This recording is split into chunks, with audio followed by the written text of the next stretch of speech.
Hey, Jordan. Hey, Arch, how are you? I'm good, thanks. Looking forward to our chat again today, Indeed, as always, as every week always. there's some good stuff going on. Yeah, it really is. There's some really good stuff. I thought a good one to start would be the OAIC, the Office of the Australian Information Commissioner, has issued a report, its first consumer data right privacy assessment, which got a bit of coverage through the week. Do you want to have a chat about that? Yeah, absolutely. It's an interesting one. First consumer data right audit, big news. Yeah, big news, particularly considering, I guess the attention, some of the attention on, is this going to sort of enhance or preserve privacy? If we're going to be sharing data in a much more open way. And Mm. yeah, this first report came out during the week, and to be honest, it was a fairly favourable report, and reporting of the report by the OASC, by the media as well. So it was the first assessment. So there are 13 safeguards under the CDR, and privacy safeguard number one is what the OASC sort of considers the bedrock safeguard, which sort of It's underpins all the interesting others. these safeguards. They essentially replicate the privacy principles, right? They're slightly more strict and have some additions, right? But they're essentially just a rewriting of the APPs with a slightly higher standard and applied to the consumer data, right?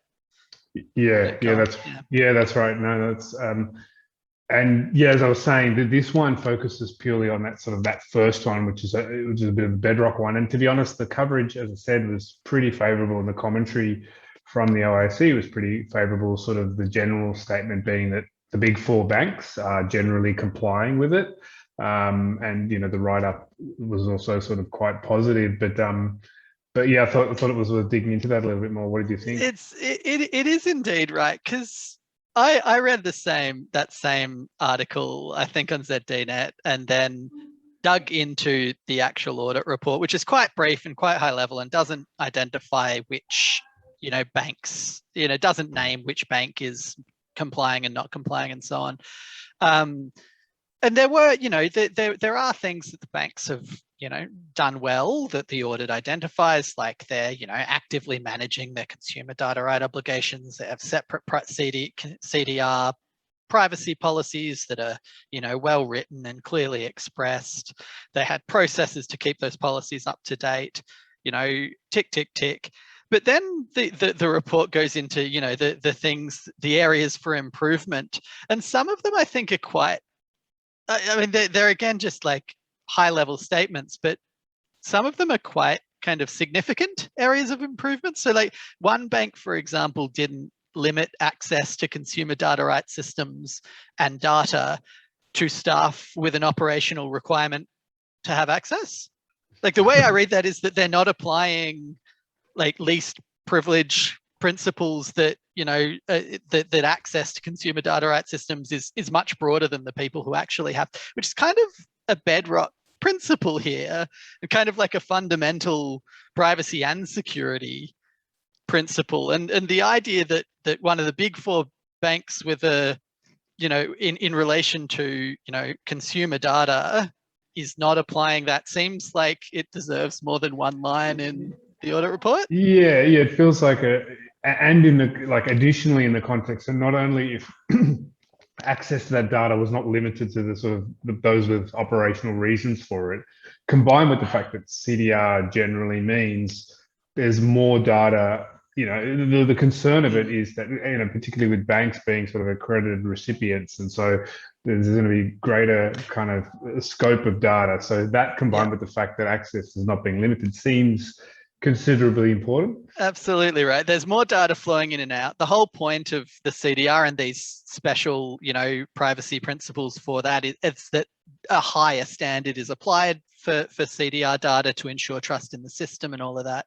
So anyway, yeah, it's interesting that only warrants a single line in an otherwise positive audit report.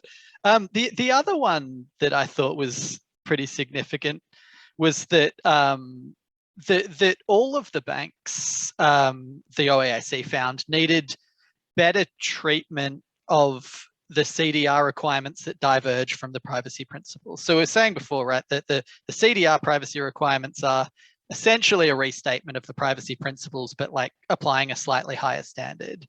And that delta, that higher standard, the OAIC found all of the banks didn't adequately meet that higher standard, that they were applying. I mean, my reading of it is that they were applying largely the APPs, and they weren't necessarily meeting all of those higher standards for the CDR,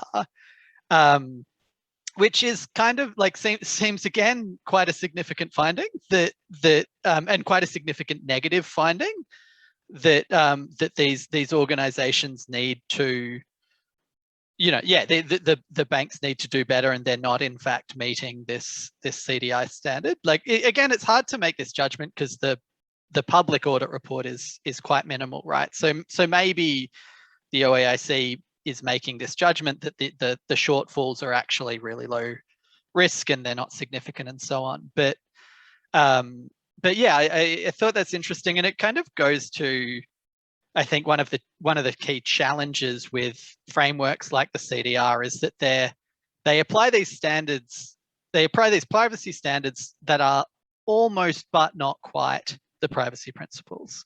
And so you need to have this whole project and slightly different approach to compliance to meet that slightly higher standard. People talk a lot about this in terms of like fragmentation of privacy law, right? And this comes up in the context of, say, the Privacy Act review that we're looking at the moment, which is that, this question of, do we have one Privacy Act for the whole of the economy and one set of principles for the whole of the economy? Or do we have a set of rules for consumer data, a set of rules for online platforms, a set of rules for kids, a set of rules for medical data, and it's all slightly different. And you see in jurisdictions that do that, the US is an example of, really fragmented data, and it really increases the cost of compliance. I think it really makes it harder for organizations to settle on a particular standard, because, this data we hold has this standard, this data we hold has this standard, and you end up having to apply 3 or 4 different frameworks depending on the type of data. And I'm probably reading, there's a bit of a tangent, and I'm probably reading a lot into that OAIC audit report, but what I see is, big banks that are, should be good at compliance and should be good at security and privacy, and are generally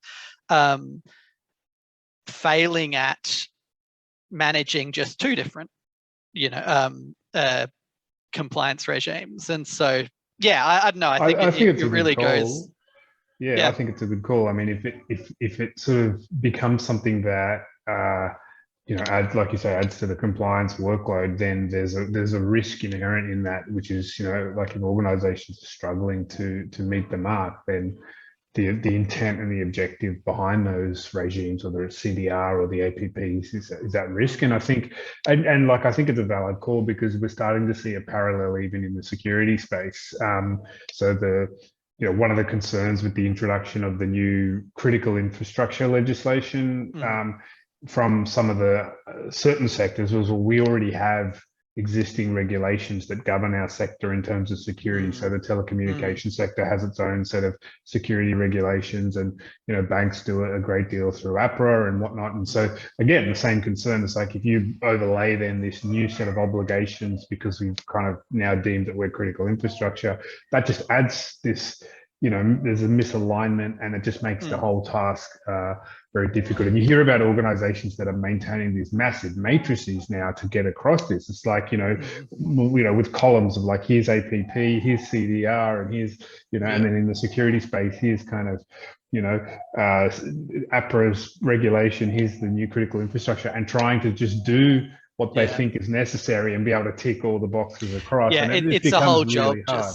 just matching them together, what we actually need to do. Yeah. And so, there's a common sense view there out of that, which is that if that is the effort that is being, required, then you're not really being able to sharply devote those resources to, like, meeting the intent of those legislations. And so I think that's a good call out. And I mean, and so, I guess that is a a bigger picture view around this, and I had another sort of bigger picture thought around the CDR, around this report, which was, I guess, it was curious for me also about how it was framed from the OAIC's perspective, and kind of maybe I wonder about what thought went into how we pitched this first report around the CDR, because I think it's fair to say, it is clearly a good start, as you said, and so those bedrock measures are in place, and people have been appointed into certain roles to govern the CDR requirements within the banks.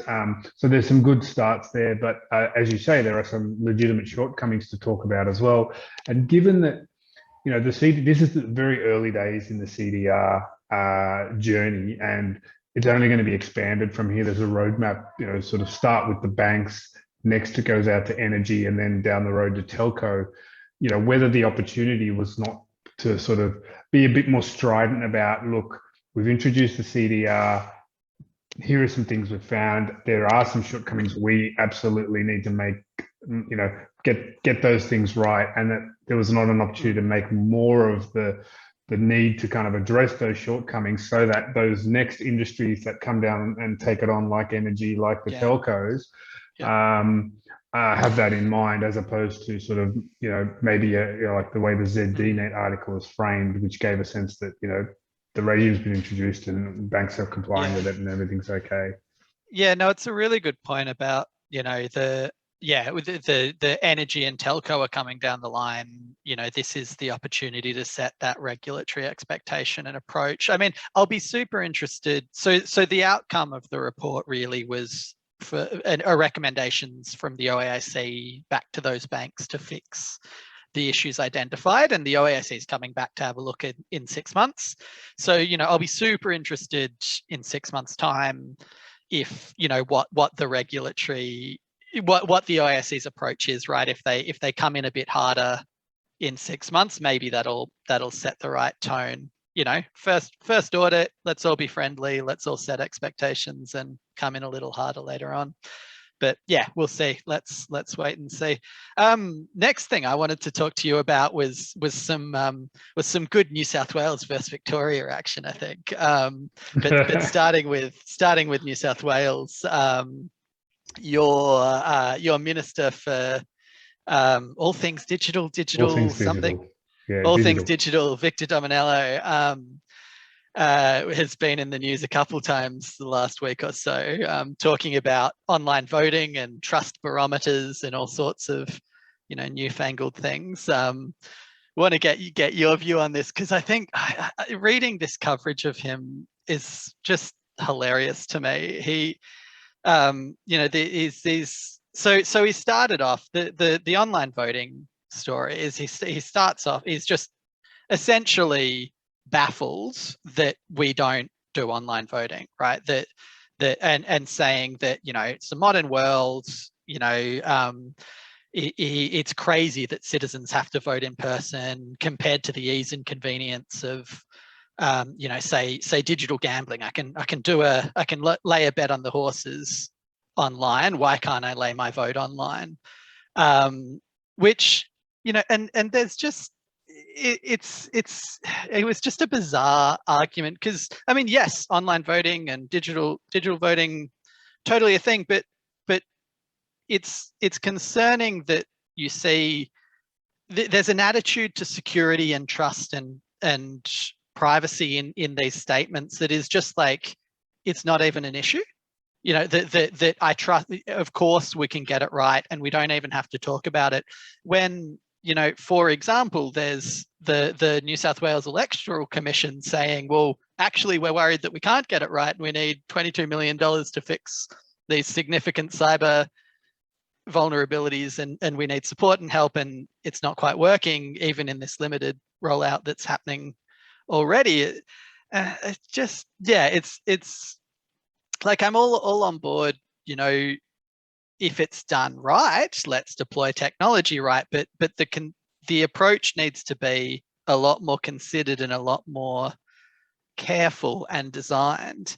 I mean, he had a similar idea today or yesterday about a trust barometer, right? That, we just need, citizens don't trust government, and therefore what we need is a measure of that trust, and that'll fix things, rather than taking a step back and designing services in a considered and controlled way. I don't know. I'm a Victorian. I'm an outsider. Maybe I shouldn't be. I know you put me in a very challenging. Against your minister. Yeah, you put me in a challenging situation here now. I feel like I have to sort of defend state pride a little bit, but yeah, it is. I am a bit challenged to do that in this case. I mean, it was. To me, what struck me was the sort of, there's an approach to talking about technology, which is sort of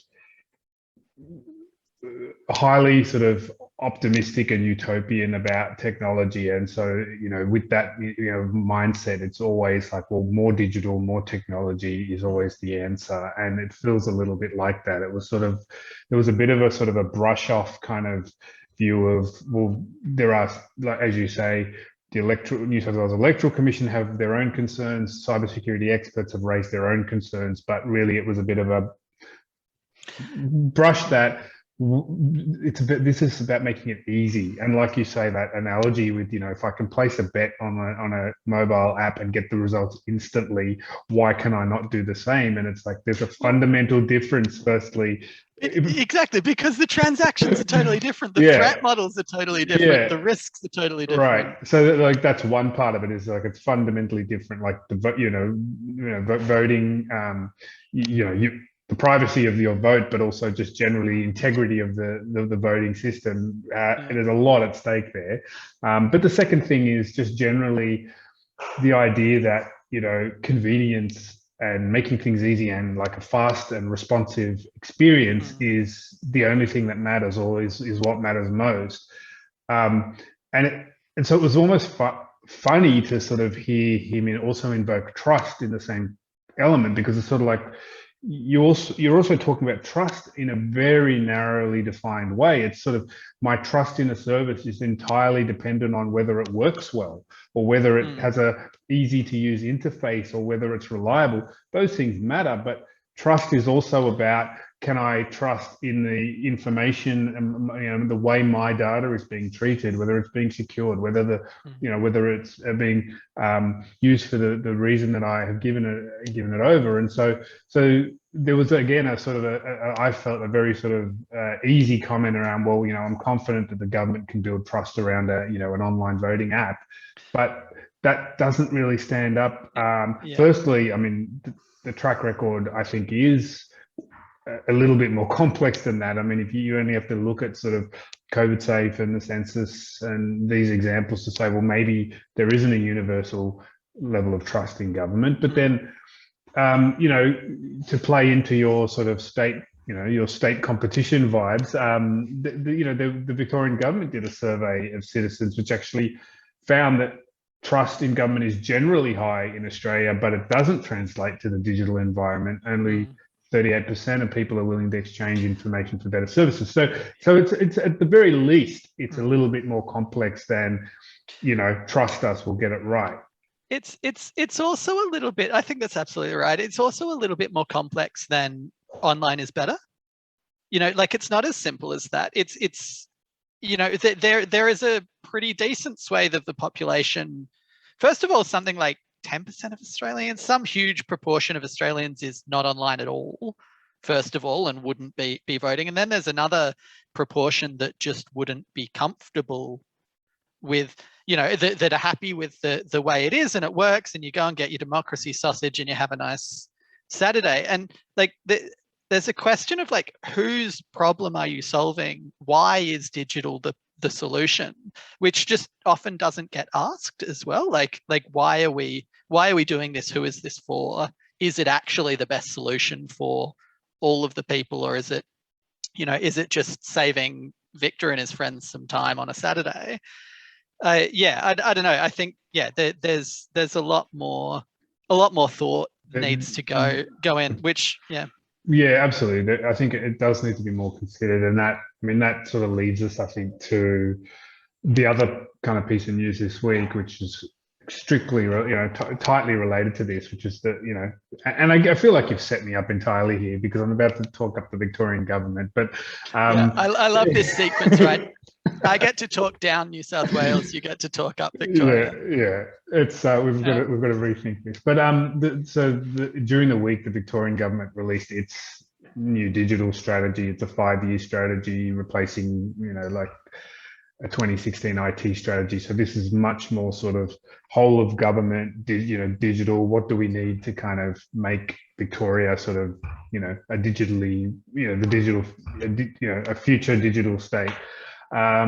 So the strategy has a bunch of things in it, a set of technology guidelines and design principles and things like that. And it talks about the value of digital technology for the state. It's an interesting document. I mean, it is kind of reasonably comprehensive. It's sort of 50 pages, but at the same time, fair enough, it's a strategy document. So it is somewhat high level. There's a bit of that, government is more at the Commonwealth end, but generally government has gotten good at putting out kind of brochures and pamphlets these days, and there's a little bit of that in this, but it does feel like that. But it ties into some of what we've just been talking about, which is around sort of thoughtfulness around technology and why, asking questions like why. And I mean, maybe you could take us through your thoughts on it. Yeah, I loved it. And not just in a blind state pride kind of point of view. I really like this document and the way it frames how government should be thinking about technology. It is very pamphletty. It's there are and very kind of formal strategy, right? There are 3 outcomes that government's seeking in technology. There are 6 enablers. There are 8 design principles, 8 guidelines. All of this kind of like slightly too neat, but the outcomes, I want to just focus on 2 things, right? The outcomes I think are great, right? Better, fairer, and more accessible services. Not just digital, not just let's do everything online. Better, fairer, more accessible. So sometimes digital is the answer to that, but sometimes, and for a large portion of the population, digital is not better or fairer or more accessible, and it draws that consideration, and that comes out in the design principles as well. Digital ready public sector, so building public sector capability, investing in the right skills and things, and a thriving digital economy. They're the three outcomes. Great, sounds good. But I also love that the role of trust and security and privacy in this strategy. Which is not as it's one of the security and privacy are in the strategy as one of the 6 enablers, right? And I love that language as they're enablers. They're not barriers. They're not compliance requirements. They're not tick boxes. Security and privacy are enablers of trust. They're enablers of this digital agenda, and I think I used to work at OVIC, the Victorian Information Commissioner's Office, and we had this campaign, which I'm sure they're continuing. They're continuing. Sven and Rachel, the Information and Privacy Commissioners, are great on this, about pushing privacy and security as an enabler, as the driver of trust in government and the builder of social license to innovate. So this. And they're clearly cutting through, right? That these principles are in the state's digital strategy as things that enable the digital agenda. So I think that's great. And I think, and below that, as a design principle, you see trust again, right? It's it's not a thing it's a thing you should measure, but that's not the priority, right? It needs to be in the design from the start. It needs to be built in these processes. That's how you get engagement and buy-in and trust in your government services, by building them in an effective way. So role of security and privacy and trust, I think, fantastic. The other thing I wanted to call out, and it kind of as a bit of a the connecting back to that Victor Dominello conversation, is there design principle around, or the design principles around focusing on the customer, solving the right problem, and innovating with purpose. Three explicit design principles under this this strategy, and they really focus the attention, I think, on what is the problem I'm solving, who am I solving it for, can I bringing the attention back to kind of human-centered design and building things, really understanding the people and the need and the interests of your cohort before you actually start building, not starting with the solution and build and trying to link it back to the people it's for.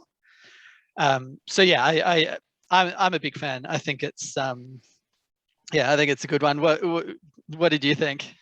I think, yeah, look, I think it was much as you said. I think it does have that sort of, that kind of consulting kind of document feel, but there are some things here that are absolutely, important ways that we need to think about it. So at the very least, as a sort of, again, as a signaling document, or even just as a way of thinking about the application of digital technology, it's really important to sort of talk about those things. And so I love security and privacy as an enabler. And I mean, just generally, that last comment you made about sort of,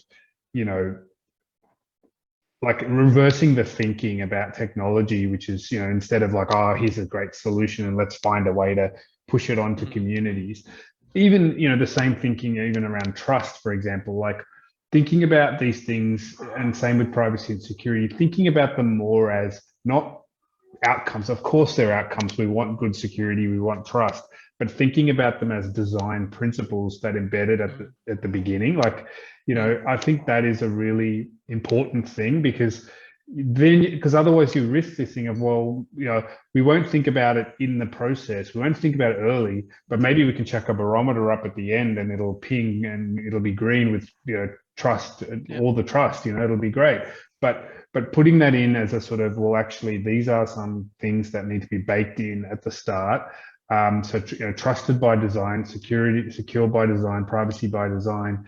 Now, and again, these are now at the risk of being platitudes as well. So there are, below that, there are some core things you can do, and we can talk about that at another time. But like there are processes, there are whether it's privacy impact assessments or whatever it is, there are things, building blocks that allow you to do that by design stuff. But the mindset of by design, I think, that comes through in this document is really important. And like you, I love the purpose focus. So again, it kind of goes against that sort of utopian technology view. Is like, well, technology is always the answer, and it's actually no.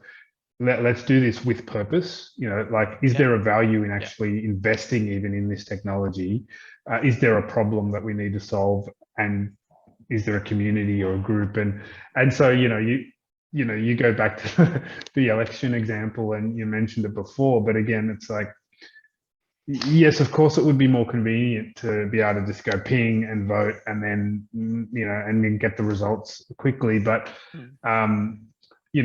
arguably, I would make a case that, in the way that our sort of democracies, particularly Western democracies, are working and maybe fracturing, this is one day, I'm getting a bit philosophical here, but this is one day every 3 or 4 years where we actually get to engage in civic participation in person with a bunch of other people, go out and feel that, feel that kind of collective mission to, elect our elected representatives, and we have a democracy sausage, and it's all, it's such a great sort of reinforcement of the democracy and democratic values. And I personally wonder whether, if a day comes where we're all sitting in our bedrooms and just fire up an app and hit ping, and then that's it. Like that, to me, that maybe that's actually going against the problem. Maybe that's actually contributing to the problem, the broader problem we have with elections, with democracy.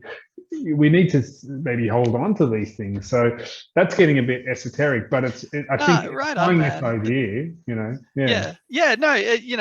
digital and disconnected is not always better, right? Digital and individual isn't always better, and there's save the democracy sausage. I'm on board. Save the democracy sausage, and but it goes to purpose, right? Like it's like thinking about like what is the purpose of this thing, and then does technology help us? And thinking broadly about what we're replacing, right? Like it's not just like the act of voting is not just getting the information from me to the central database. That's not the only problem, right? Or the only thing that you need to do. There are other secondary benefits of everyone going to a school, or maybe maybe they're not. Maybe our analysis is wrong. But the point is, you need to take that into account. You need to think about the broader transaction. It's not, you can't just boil it down to the essentials. But let's move on. Let's talk about this Google tech funding.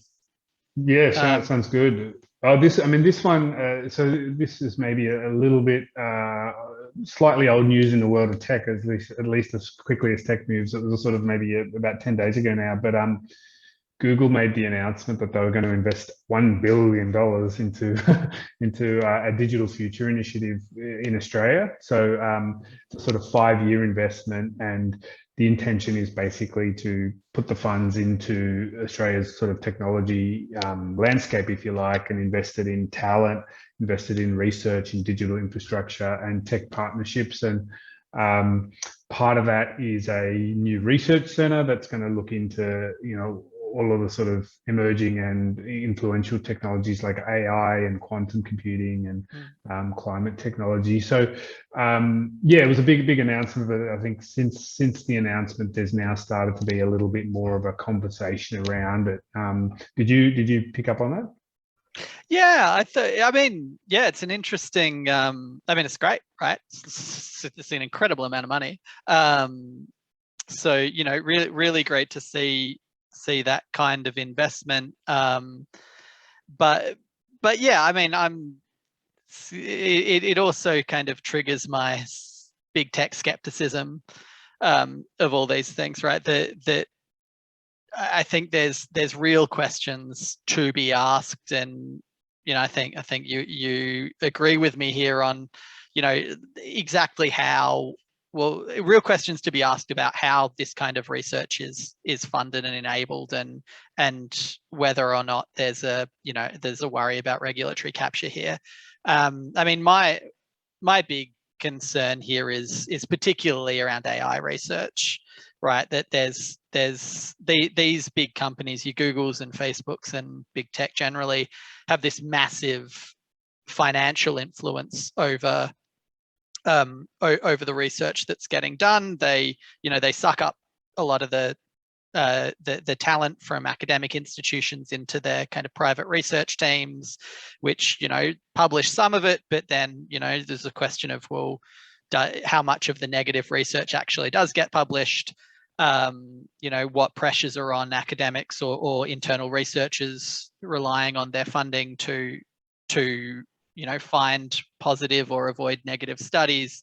And then there's this huge kind of practical control they have as well, because a lot of these companies hold all the data you need for this research, right? If you want to do research on Facebook, you need Facebook to give you access to the particular data sets, or or you're going to try to collate things yourself, which is really hard. So and similarly, Google, they hold all these huge troves of information that are and computing resources that are critical to AI doing this kind of deep AI research.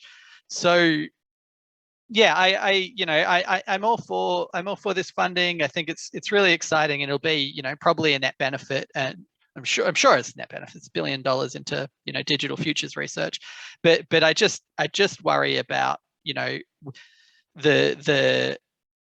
we also need kind of publicly funded, sustainable publicly funded research and research institutions. We can't just come to rely on the largesse of these big tech companies. I don't know what your thoughts are similar around that regulatory capture stuff. Yeah, I think a couple of things there. I think your comment around the big tech has sort of sucked up a lot of talent is an interesting one to start with. I remember some years ago in the security space talking to an academic, a professor, and sort of trying to understand, why universities weren't able to sort of, I guess, educate more people, and also why there wasn't as much research coming out. This was a local Australian one. And one of the key reasons given was that what they like to do is, when you have kind of good students coming through, is to sort of encourage them to stay with the university for as long as possible to do research and to teach the next crop. You need to not just build the talent pipeline, but build the teacher pipeline as well. But what would happen was a lot of the university students weren't even getting to the end of their degree before they had the really good ones before they'd get poached into Silicon Valley to work for big tech. So in that sense, there's been an issue, and so great, $1 billion if they're going to give back and try to grow that. I think that's a good move. But yeah, I think that there's legitimate sort of big broad brushstrokes around capture, and if big tech is funding the voices who would do the research, then that we need, in many cases, the research to look at how big tech is not necessarily always getting it right, and how the technologies that they're using and developing have maybe some concerns around them. And so there's an independence question there. I think that's fair. And I think it's sort of stepping back and looking more broadly at the landscape, that seems to play out in a few different places. So we're talking about the research context. We're talking about if research is all funded by big tech, well, what does that mean for the independence of that research? We see, in the regulatory space that, over the last few years, we've seen Facebook go really hard at kind of trying to shape and lobby and influence the regulations. And there's been sort of commentary that they almost see it as a bit of a moat for a competitive moat. So there's a sort of they're well equipped to do that, and then that has implications. And then even just on the public dialogue and discourse, I mean, a couple of years ago, some of the most vocal voices on digital rights who worked for different digital rights organizations, Facebook hired a bunch of them to sort of work in-house as public policy voices. And so these are all sort of all pieces of the same puzzle in a way, which is that we have these kind of key issues, but the best resourced and often kind of most willing to shape all of that is big tech. And so, the importance of publicly funded, the importance of independent civil groups, civil society groups and activists is perhaps my takeaway from all of this. Yeah, absolutely right. And trying to find ways to balance those things, right? Like we're in a bad position when, the only talent you can get are the altruists who, the academics are the ones that have said no to the, 2, 3, 4x salary that they could be getting at the big tech firm. The digital rights activists are the ones that said, that are out in the public sector are the ones that are, that have said no to the money, which, is, I don't know, can be hobbling, I suppose. But I mean, I don't know. I think we also tend to give big tech not the benefit of the doubt, which maybe is fair at times. But I mean, I think it's easy to focus on the risks and challenges here, but also it's $1 billion pumped into, Australian research on some leading edge kind of future focused technologies. It's got to be a great result, right? Yeah, I think that's a good way to summarize it. It's $1 billion, and yeah. I just want to end us on a positive, because I think I'm happy to take that. I mean, I've copped a bashing of my state pride. So I've got some wounds to lick, so I'm happy to end on a positive note. Thanks, Jordan. Very good. Let's leave it there. Cheers, Ash. See you later.